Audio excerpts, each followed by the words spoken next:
Hi there, my name is Marlo Rutz, and I wanted to share a quick story about how my business almost ended before it even began. I remember this eureka moment like it was yesterday. It was about 10 years ago. I was doing my millionth load of dishes, watching the Ellen show, and I burst into tears. I didn't know why then, but I know why now. I then began to have a pivotal moment and started to realize that I was born to do exactly what Ellen was doing. I was born to make people laugh and encourage people and give them just an abundance of love.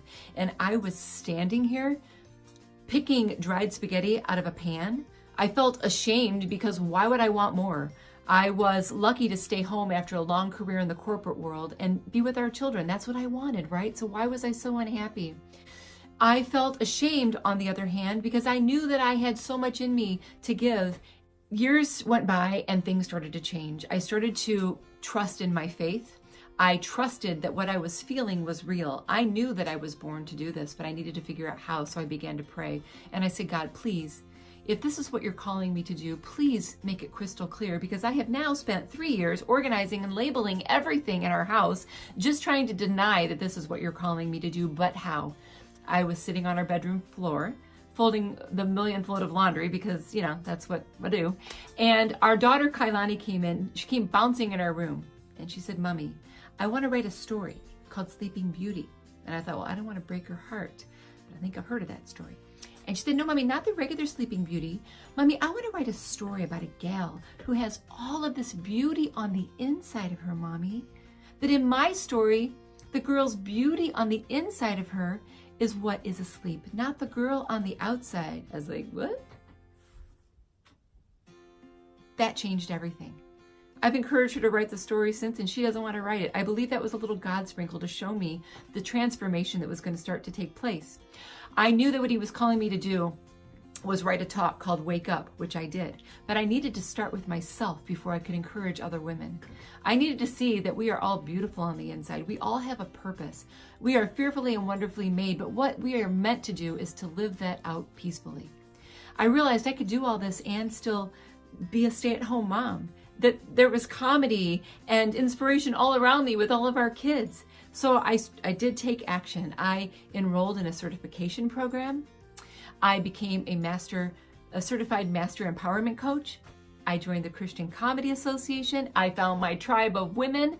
I found women that are comedians that have been doing this for years, and they helped me along my journey. We did life together. We've laughed together.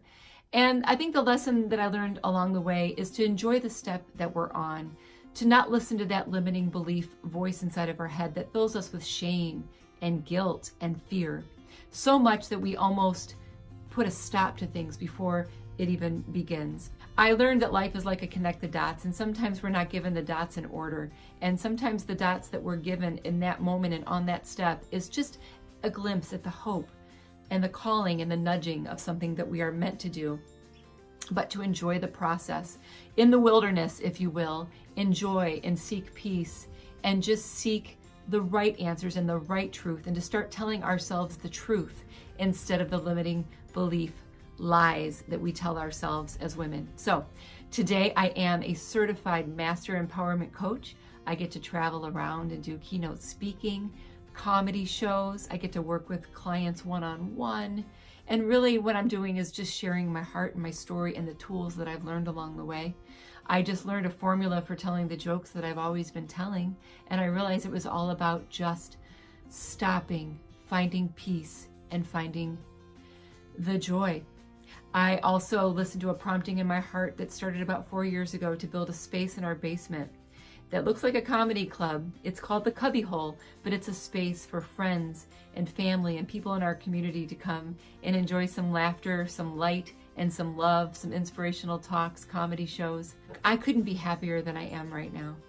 But the thing that really does bring me the most happiness was at the starting line, as I'm getting to the point of the finish line, or the finish line of the misery that I was going through. What was at the starting line was my family. And that's what I enjoy the most. Even though I do my career every day, what I do look forward to the most is when my kids come running through the door. I now reward myself by doing the dishes because that is my zone of comfort, but I learned to find my zone of genius and to use my zone of comfort as a reward for stepping out and taking the action in my zone of genius.